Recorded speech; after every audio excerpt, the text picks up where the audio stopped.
"Get in the truck if you want to disappear," the quiet stranger called through the rolled-down window, never imagining that the frightened woman standing beneath a storm of flashing cameras was one of the most powerful CEOs in America. The sidewalks outside Hayes Global headquarters buzzed with voices, camera shutters clicked without mercy, and television crews crowded every inch of the plaza as reporters shouted one question after another, hoping to catch Victoria Hayes in a moment of weakness. A billion-dollar merger had collapsed only hours earlier. Rumors spread faster than facts, and every network wanted the same image, a successful woman finally breaking under pressure. Victoria lowered her head, tightened her grip on the leather strap of her handbag, and searched for an exit that no longer seemed to exist. Security guards tried to create space, but the crowd simply shifted around them like rushing water. She had spent 15 years building one of the country's most respected companies. Yet in this single afternoon, strangers who knew nothing about her life had decided exactly who she was. Across the street, Ethan Brooks had just finished delivering a rebuilt transmission to a nearby repair shop. His faded blue pickup truck carried more tools than comfort, and the scent of motor oil still lingered inside the cab. Beside him sat his 9-year-old daughter, Lily, swinging her sneakers while finishing the last bite of a peanut butter sandwich. She looked toward the crowd with wide eyes. "Daddy, why are all those people yelling at that lady?" she asked softly. Ethan watched for only a second before answering. Sometimes people forget there's a real person behind the headlines. He could have driven away. Most people would have. Instead, he noticed something others seemed to miss. The woman wasn't angry. She wasn't posing for cameras. She simply looked exhausted, like someone carrying a weight too heavy to explain. As another wave of microphones closed around her, Ethan eased the truck toward the curb. The old engine rumbled gently beneath the afternoon sun. He leaned across the passenger seat, pushed open the door, and spoke in a calm voice that somehow cut through the noise. "Ma'am, get in if you need a way out." Victoria hesitated. Every lesson from years in business warned her never to trust strangers. Yet something about the man's steady expression reminded her of a place untouched by headlines, stock prices, and public opinion. Lily smiled without recognizing the famous face standing only a few feet away. "You can sit with me," she offered innocently. "My dad always helps people when they're having a hard day." For the first time since sunrise, Victoria felt the corners of her guarded heart begin to soften. She climbed into the truck, quietly pulled the door shut, and the old pickup rolled away from the flashing lights. None of the reporters noticed. None of them realized the biggest story of the day had just slipped away in a weathered pickup worth less than the cameras chasing it. And neither Ethan nor Lily had the slightest idea that the quiet woman beside them wasn't simply escaping the press. She was unknowingly driving toward the first place that had felt like home in years. The old pickup eased onto a quiet county road as the sounds of sirens, reporters, and television crews faded into the distance until only the steady hum of worn tires rolling across the pavement remained. Victoria Hayes kept looking through the rear window, almost expecting another line of flashing cameras to appear behind them. But there was nothing except a pair of delivery vans and miles of afternoon traffic moving at its own unhurried pace. She slowly released a breath she did not realize she had been holding. Ethan Brooks kept both hands on the steering wheel, his attention fixed on the road ahead. He asked no questions, offered no opinions, and never once looked at her with curiosity. The silence inside the truck did not feel uncomfortable. It felt respectful. Lily glanced toward their unexpected passenger with the simple kindness only a child could offer. "Are you feeling better now?" she asked. Victoria turned toward the little girl and managed a faint smile. "I think I am. Thank you." Lily nodded as if that answer was enough. "Daddy says everybody needs a quiet place sometimes." Ethan smiled gently without taking his eyes off the road. "It is easier to think when people stop shouting." Victoria looked out the window again. Small diners, family-owned hardware stores, old churches, and neighborhood parks replaced towering office buildings and polished glass towers. She had traveled through towns like this many times in business meetings, but she had never truly seen one. Her days had always been measured by boardrooms, conference calls, and quarterly reports. Somewhere along the way, she had forgotten what an ordinary Tuesday afternoon looked like. After another few miles, Ethan pulled into a small roadside diner with a faded blue sign that had probably stood there for decades. He turned off the engine. Lily is probably hungry again, he said with a quiet laugh. She usually is. Lily grinned proudly. That is true. Ethan looked toward Victoria. You are welcome to join us if you would like. No pressure. She hesitated for only a moment before nodding.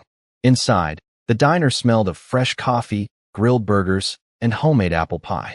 Ceiling fans turned slowly above red vinyl booths while country music drifted softly from an old speaker near the kitchen. The waitress greeted Ethan by name and waved warmly at Lily before pouring coffee, without even asking. Victoria noticed something unfamiliar. Everyone seemed to know everyone else. No one stared at her. No one reached for a phone. No one whispered. She was simply another customer. Lily studied the menu for several seconds before looking at Victoria. Do you like pancakes? Victoria laughed quietly, surprising even herself. I have not had pancakes in a very long time. Then you should get them, Lily declared. Sometimes breakfast tastes better in the afternoon. Ethan chuckled. That is one of her strongest opinions. As their food arrived, conversation remained easy and unforced. Ethan spoke about fixing transmissions, coaching Lily's weekend softball games, and trying to keep an old pickup running for another 100,000 miles. He never asked what Victoria did for a living. He never searched her face for recognition. For the first time in years, she was not being measured by her title, her company, or the value of her decisions. She was simply another person sharing a meal with a father and his daughter. Quietly, almost without realizing it, Victoria found herself wishing the afternoon would last just a little longer. When the late afternoon sun settled lower across the quiet streets, Ethan insisted on driving Victoria back toward the edge of the city where she could arrange transportation without attracting another crowd. She thanked him more than once, but every expression of gratitude was met with the same gentle smile. You do not owe us anything, he said. Everyone deserves one peaceful afternoon. Those words lingered in Victoria's mind long after the truck rolled past rows of maple trees glowing beneath the golden light. She had spent years surrounded by people who expected something in return for every favor, every introduction, every conversation. Yet this man had given away his time without asking for her name, her profession, or even an explanation. As they approached an intersection, Ethan's phone buzzed through the truck speakers. He glanced at the screen and smiled. Garage customer, he said apologetically before answering through the hands-free system. Brooks Auto Repair. A familiar elderly voice filled the cab. Ethan, I am sorry to bother you this late. My old pickup will not start again. Ethan chuckled softly. You are never a bother, Mr. Donnelly. Give me 20 minutes. He ended the call and sighed with amusement. That truck is older than I am, but he refuses to let it retire. Lily giggled. Because Daddy always fixes it. Victoria watched father and daughter exchange warm smiles that required no effort and no performance. It was the kind of connection she had quietly admired throughout the afternoon. Would you mind one more stop? Ethan asked politely. It will only take a few minutes. Victoria nodded. I would like that. Brooks Auto Repair stood on the corner of a peaceful neighborhood where children rode bicycles along cracked sidewalks and neighbors waved from front porches. The building itself was modest, its white paint weathered by years of changing seasons. Yet every tool hung neatly on the walls, and every workbench reflected careful pride rather than expensive equipment. Ethan slipped beneath the raised hood of Mr. Donnelly's pickup while Lily handed him a flashlight without being asked. They moved together like they had practiced the routine 100 times before. Victoria stood quietly near the open garage door, watching grease stain Ethan's hands while kindness never left his face. 15 minutes later, the old engine came to life with a steady rumble. Mr. Donnelly reached into his wallet and attempted to hand Ethan several folded bills. Ethan accepted only part of the payment and gently pushed the rest back. You still need groceries this week, he said. The older man looked ready to argue before finally nodding with grateful eyes. Your father would be proud of you, he whispered. After the truck disappeared down the street, Victoria slowly walked through the garage.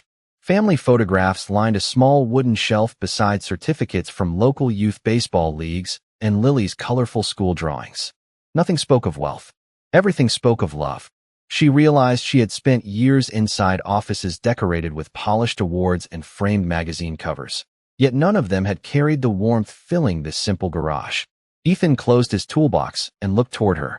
Sorry for the delay. Victoria smiled with quiet sincerity. Do not apologize. I think I just saw something far more valuable than any business meeting I have attended in years. Ethan laughed softly, believing she was simply being kind. He still had no idea that the woman standing inside his humble garage could have purchased the entire block without a second thought. And somehow, that simple truth made the moment feel even more honest. That evening, long after Ethan and Lily had waved goodbye, Victoria sat alone in the back seat of a company sedan as the skyline slowly reappeared beyond the windshield. The quiet she had borrowed for a single afternoon disappeared the moment her phone powered on again. Missed calls filled the screen. Emails arrived faster than she could read them. News alerts flashed one after another, each claiming to know the truth about her life. She leaned her head against the window and closed her eyes. None of those headlines mentioned the little roadside diner. None of them mentioned the old garage where a father had repaired a neighbor's truck because it was the right thing to do. They certainly did not mention the little girl who believed pancakes tasted better in the afternoon. By the time the car entered the underground parking garage beneath Hayes Global headquarters, Victoria had already slipped back into the role the world expected her to play. Her executive assistant hurried toward her with a tablet in hand. "Tomorrow begins at 7:30, she said carefully. "The board has requested an emergency strategy session. Investors are nervous, and the media cycle has not slowed down." Victoria nodded quietly. "Thank you, Claire." The next morning, the executive conference room overlooked the city from the 38th floor. Glass walls reflected polished suits, expensive watches, and carefully measured expressions. Financial projections covered enormous screens while senior executives debated public perception, market confidence, and legal responses. Every sentence sounded calculated. Every decision seemed designed to satisfy someone who would never be fully satisfied. Victoria listened without interrupting. Yet her thoughts drifted elsewhere. She remembered Ethan accepting only part of Mr. Donnelly's payment. She remembered Lily proudly handing over the flashlight before anyone even asked. Those simple moments carried more honesty than everything she had heard during the past hour. After the meeting finally ended, Claire entered quietly. "There is one more thing," she said. "Private investigators identified the man who helped you yesterday." Victoria looked up immediately. "You hired investigators?" Claire hesitated. "Corporate security did. They wanted to ensure you were safe." She handed over a slim folder. Inside was a brief background report. Ethan Brooks, age 42, owner of Brooks Auto Repair, widower, father of one daughter. No lawsuits. No debt beyond the mortgage on his small home. Respected throughout the community. Victoria slowly turned each page. There were no hidden scandals. No suspicious financial records. No connections to anyone seeking influence. Only a quiet life built through years of hard work and steady character. Claire studied her carefully. Should security send him a formal thank you gift? Victoria closed the folder. No. Claire looked surprised. Why not? Victoria smiled almost to herself. Because the moment he realizes who I am, people will assume everything he did was for a reward. She stood and walked toward the window overlooking the city below. He helped a stranger, Claire. I would like to remember that feeling a little longer. Claire nodded respectfully before leaving the office. Alone again, Victoria looked down at the business card tucked inside the folder. Brooks Auto Repair. The address was simple. The lettering had faded around the edges. She traced it lightly with her fingertips before placing it carefully inside her notebook instead of the file. Across town, Ethan was replacing brake pads while Lily finished her homework in the tiny office beside the garage. Neither of them knew that one of the most recognized women in America had quietly decided she was not finished with the peaceful little corner of the world where no one had cared about her title. For the first time in many years, Victoria found herself searching her calendar, not for another corporate meeting, but for an honest reason to return to a place that reminded her who she wanted to be. 3 days passed before Victoria finally gave herself a reason to drive back to the little neighborhood garage. She left the company's sedan behind, borrowed a simple gray sport utility vehicle from the corporate fleet, dressed in blue jeans and a light sweater, and tied her hair into a loose ponytail. For the first time in years, she walked into a place where no one expected a speech, a signature, or a decision worth millions of dollars. Ethan was kneeling beside an aging pickup truck when he looked up and smiled with easy recognition. "I was wondering if you made it home safely," he said as he wiped his hands on a clean shop towel. Victoria returned the smile. I did. Actually, I think I came back because my vehicle has developed a mysterious noise. Ethan laughed softly. That happens to be my specialty. Lily looked up from a folding table where she was finishing her math homework. The moment she saw Victoria, her face brightened. You came back. There was no surprise in her voice, only happiness. Victoria felt something inside her soften again. I guess I did. Ethan spent several minutes inspecting the sport utility vehicle before closing the hood. Nothing serious, he explained. One belt is beginning to wear. I can replace it this afternoon if you have a little time. Victoria nodded. I have time. While Ethan worked, Lily invited Victoria to sit beside her beneath the shade of a large oak tree behind the garage. Colored pencils, notebooks, and a half-finished science project covered the small picnic table. Do you like drawing? Lily asked. Victoria smiled. I used to when I was about your age. Lily pushed a box of colored pencils toward her. Then you should help me finish my poster. For nearly an hour they colored planets, stars, and tiny rockets while the warm breeze carried the scent of fresh-cut grass across the yard. Laughter came easily. There were no assistants checking schedules. No reporters waiting outside. Only a little girl proudly explaining why Saturn was her favorite planet because of its beautiful rings. Ethan occasionally glanced toward them from inside the garage. Every time he saw Lily laughing, a quiet sense of gratitude settled over him. Since losing his wife years earlier, moments like these had become precious. He noticed something else as well. Victoria never acted as though spending time with Lily was an obligation. She listened carefully, encouraged every story, and celebrated every small success with genuine warmth. Later that afternoon, Ethan finished replacing the worn belt and handed Victoria the invoice. She looked at the modest total and blinked. That cannot be right, she said. Ethan shrugged. It took less than an hour. She reached into her wallet and tried to pay nearly 3 times the amount. Ethan gently slid the extra bills back across the counter. I charge everyone the same. Victoria studied him in silence. Even if they can afford more? Ethan nodded. Fairness should not depend on someone's bank account. His answer lingered between them longer than either expected. Before leaving, Victoria thanked Lily for helping with the science project. Lily hugged her without hesitation. You should come to my softball game on Saturday, she said. Ethan looked slightly embarrassed. Only if you are not busy. Victoria glanced toward the cheerful little girl and then back at the quiet father who never seemed to realize the extraordinary example he set every day. I think I would like that very much, she replied. As she drove away beneath the fading afternoon sunlight, she realized she was no longer inventing reasons to visit Brooks Auto Repair. She was simply looking forward to seeing the 2 people who had reminded her that the richest parts of life could never be measured by a balance sheet. Saturday morning arrived beneath a bright autumn sky, and the community softball field slowly filled with folding chairs, coolers, and families cheering for children who measured victory more by smiles than by the scoreboard. Ethan carried a small bag filled with water bottles while Lily hurried ahead in her blue team jersey, waving excitedly toward her friends. He looked around the bleachers without expecting to see anyone familiar beyond the usual parents. Then a gray sport utility vehicle quietly pulled into the gravel parking lot. Victoria stepped out wearing a simple baseball cap, jeans, and a light jacket. There were no assistants, no security detail, and no polished business attire. She carried only a small paper bag from a neighborhood bakery. Lily spotted her first. You came, she shouted as she ran across the grass. Victoria laughed and knelt to return the little girl's enthusiastic hug. I promised I would. Ethan walked over with a grateful smile. I was not sure your schedule would allow it. Victoria glanced toward the field. Some appointments are worth protecting. The game began with cheerful excitement. Parents clapped after every catch. Coaches encouraged every player, and younger brothers chased foul balls through the grass.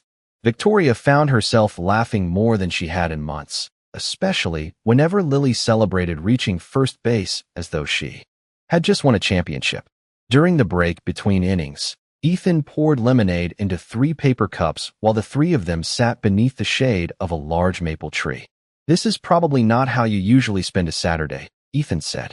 Victoria smiled thoughtfully. Honestly, I cannot remember the last Saturday I spent doing something this ordinary. Maybe ordinary is underrated, Ethan replied.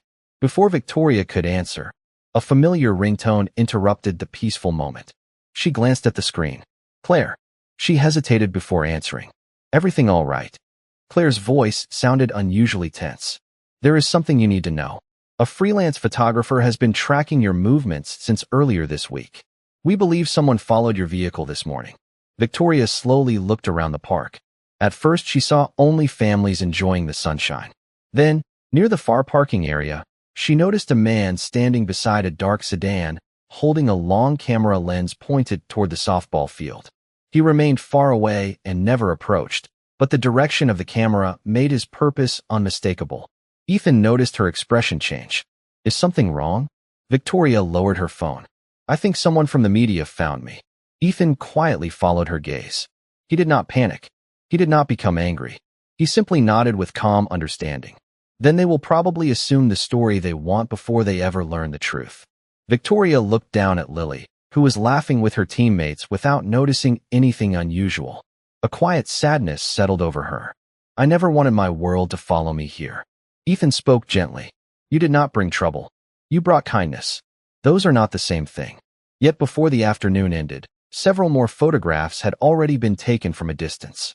By evening, one blurry image of Victoria sitting beside Ethan and Lily beneath the maple tree appeared on a popular entertainment website.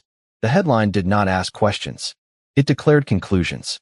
Within hours, the story spread across social media, and strangers who had never met Ethan Brooks confidently debated his character, his motives, and his future. Inside his modest home that evening, Ethan remained unaware of the growing storm. He was helping Lily finish a school reading assignment while the old coffee maker quietly hummed in the kitchen. Across the city, however, Victoria stared silently at the glowing headlines on her office computer, realizing with a heavy heart that the peaceful little world she had treasured was about to be pulled into the very spotlight she had hoped to keep far away from it. By Monday morning, the quiet little garage had become the center of a conversation Ethan Brooks never knew existed. Customers still arrived for oil changes, brake repairs, and engine inspections, but a few unfamiliar cars slowed as they passed the building, their drivers looking toward the garage before continuing down the street. Ethan noticed the extra attention without understanding the reason behind it. He simply continued tightening bolts, greeting neighbors by name, and reminding Lily to pack her lunch before school. Across the city, however, Victoria Hayes faced a very different morning. Every conference room television displayed the same photographs from the softball field.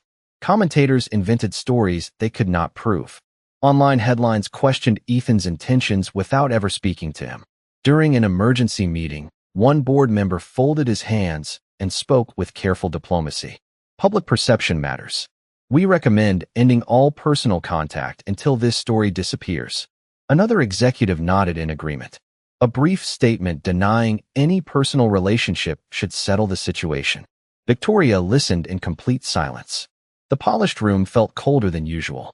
She thought about Ethan refusing extra payment because fairness mattered more than money. She remembered Lily proudly showing her the finished science project beneath the oak tree. None of those moments had anything to do with publicity. They had everything to do with humanity. Claire quietly placed a folder in front of her. Investor confidence has become sensitive. Whatever decision you make today will shape tomorrow's headlines. Victoria closed the folder without opening it. Thank you. Meanwhile, Ethan finally learned what had happened when an old customer walked into the garage holding a newspaper. Ethan, Mr. Donnelly said gently, I think you should see this. Ethan wiped his hands and accepted the paper. There, across the entertainment section, was the blurry photograph of Victoria sitting beside him and Lily during the softball game. The accompanying story suggested that the mysterious mechanic had somehow become connected to one of the most recognized business leaders in the country.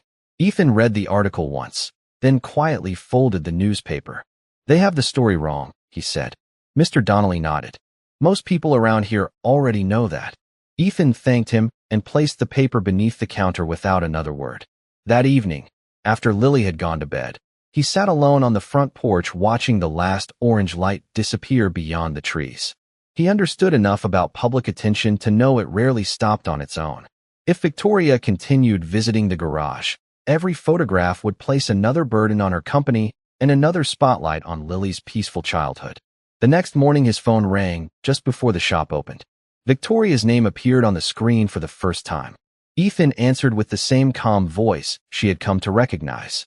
"Good morning." She hesitated before speaking. "I am sorry all of this has reached your family." Ethan looked through the office window where Lily was carefully organizing colored pencils before school. "She does not deserve to grow up surrounded by rumors," he replied gently. Victoria closed her eyes. "Neither do you." A long silence settled between them, filled not with anger, but with disappointment at a world so eager to judge strangers. Finally, Ethan spoke again. "I think it would be best if we stopped seeing each other for a while." Those words were calm, respectful, and offered without blame. Yet they landed with a weight neither of them expected. Victoria whispered, almost too softly to hear, "Is that what you really want?" Ethan stared toward the quiet garage where every memory of the past few weeks still lingered. "No," he answered honestly. "It is simply what I believe will protect the people who matter most." When the call ended, neither of them moved for several moments. Hundreds of miles of emotional distance suddenly existed between two people separated by nothing more than a telephone line. And for the first time since stepping into that old pickup truck, Victoria realized that losing a peaceful place could hurt far more than losing a business deal. The following morning, the headquarters of Hayes Global felt unusually quiet, not because fewer people had arrived, but because everyone sensed an important decision was about to be made. Television crews had already gathered outside the building, investors filled the auditorium, and reporters occupied every available seat in the media section. What had been announced as a routine corporate update had quickly become one of the most anticipated press conferences of the year. Behind the stage, Claire reviewed a carefully prepared statement one final time. "If you read this version," she said gently, "the questions will probably end today." It distances you from the story without attacking anyone. Victoria accepted the folder, looked at the printed pages for several silent moments, and then closed it without reading a single sentence aloud. "Thank you for preparing it," she said. "But I cannot stand in front of the country and deny the goodness of an innocent man simply because it is convenient." Claire nodded slowly. She had expected that answer. Across town, Ethan had no intention of watching the broadcast. He believed the best thing he could do was continue repairing cars and giving Lily the ordinary life she deserved. While replacing a water pump inside the garage, he switched on a small portable radio for background music. A local station interrupted its programming to announce that Victoria Hayes was beginning her live statement. Curious customers gathered around the counter where an old television hung from the wall. Ethan kept working. He assumed the story no longer involved him. Back at headquarters, Victoria stepped onto the stage as flashes from hundreds of cameras illuminated the room. Questions erupted immediately. "Are you involved with the mechanic? Did he seek you out for publicity? Is he benefiting from this relationship?" She waited patiently until the room finally settled into silence. Then she spoke with calm confidence. "Several weeks ago, when many people were trying to get close to me because of my title, one man did exactly the opposite. He offered help without asking my name. He expected nothing in return. Later, after he learned who I was, he continued treating me exactly as he had before, with respect, honesty, and kindness." The room grew noticeably quieter. Victoria continued. "Many stories have been written about Ethan Brooks during the past few days. Most of them are wrong. He never contacted my company. He never requested money. He never asked for a favor. In fact, he tried to walk away because he believed protecting my reputation and his daughter's peaceful childhood mattered more than his own happiness." Reporters who had been preparing their next questions slowly lowered their notebooks. Camera shutters became less frequent. Victoria looked directly into the audience before speaking one final time. "The only person in this story who never wanted anything from me was him." For several long seconds, no one spoke. The auditorium that had echoed with questions only moments before became completely still. Inside Brooks Auto Repair, every customer stood silently facing the television. Ethan slowly lowered the wrench in his hand. He had never asked to become part of a national conversation, yet there he was, listening as one of the most influential women in America defended his character before the entire country. Mr. Donnelly quietly removed his cap. One customer wiped away a tear. Lily, who had just arrived after school, looked up at the television and smiled with quiet pride. She tugged gently on her father's sleeve. "Daddy," she whispered. She told everyone the truth.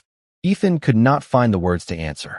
He simply stood there in the middle of the little garage, surrounded by neighbors who had always known his heart, while far away an entire nation experienced something increasingly rare. For one unforgettable moment, dignity spoke louder than speculation, kindness overcame. Suspicion and silence carried more power than any headline ever could. Nearly a year passed before anyone in the little town realized just how much life could change when truth was given the chance to speak louder than rumor. The headlines eventually disappeared, replaced by newer stories that demanded the world's attention. Hayes Global recovered with steady confidence, not because of a clever public relations campaign, but because investors saw the same integrity in Victoria Hayes that her employees had respected for years. Brooks Auto Repair remained as modest as ever, although loyal customers seemed to arrive a little earlier each morning, bringing homemade pies, fresh vegetables from backyard gardens, and warm handshakes that needed no explanation. Ethan accepted every kind gesture with the same quiet humility that had defined him long before anyone knew his name. Lily grew another inch that year and proudly announced she was finally tall enough to ride every attraction at the county fair. One crisp Saturday afternoon, the annual Harvest Festival filled the town square with music, children laughing, and the comforting aroma of cinnamon, fresh bread, and hot apple cider drifting through the cool air. Local families wandered between handmade craft booths, while volunteers decorated the gazebo with autumn flowers and colorful ribbons. Ethan was helping set up folding tables for the community dinner when he noticed a familiar gray sport utility vehicle parking beneath a row of maple trees. Victoria stepped out carrying nothing more than a homemade apple pie resting carefully inside a simple baking dish. There were no photographers waiting nearby, no cameras hidden behind parked cars, and no executives following several steps behind. She walked toward Ethan with the same gentle smile she had worn the day she first climbed into his old pickup truck. "I hope I am not late," she said. Ethan smiled warmly. "Around here, the pie always arrives exactly on time."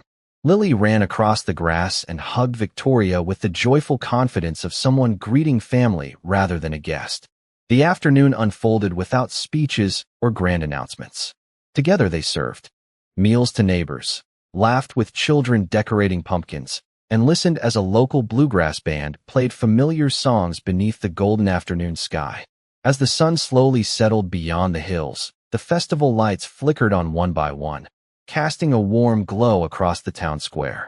Ethan and Victoria sat quietly on a wooden bench while Lily chased fireflies with several friends nearby. Neither of them felt the need to fill the silence. It was the same peaceful silence that had begun inside an old pickup truck months earlier, only now it felt like home instead of chance. Victoria looked toward Lily before speaking softly. "Do you remember the day you opened your truck door for a stranger?" Ethan nodded with a quiet laugh. "I remember thinking someone looked like they needed a little kindness." She smiled. "You gave me much more than that." Ethan looked at the families gathered around the square, then back at Victoria. "Sometimes life gives us exactly what we need when we stop looking for what we expect." She reached for his hand, and this time he did not hesitate to hold hers. There was nothing dramatic about the moment. No applause, no headlines, only the gentle sound of children laughing, the soft rustle of autumn leaves, and two people discovering that the strongest foundations are built through respect, patience, and quiet grace. As the evening settled over the little town, Ethan watched Lily laughing beneath strings of glowing lights and realized she had gained something even more valuable than a happy memory. She had witnessed that kindness offered without expectation has a remarkable way of finding its way home. And perhaps that is the truest measure of a life well lived. Not the titles we earn, the wealth we collect, or the attention we receive, but the quiet moments when we choose compassion first, dignity always, and discover that love often arrives disguised as the simple decision to open a door for someone who needs a safe place to begin again. Thank you for watching. Subscribe for more stories of courage, kindness, and second chances, because the people the world overlooks often leave the greatest impact.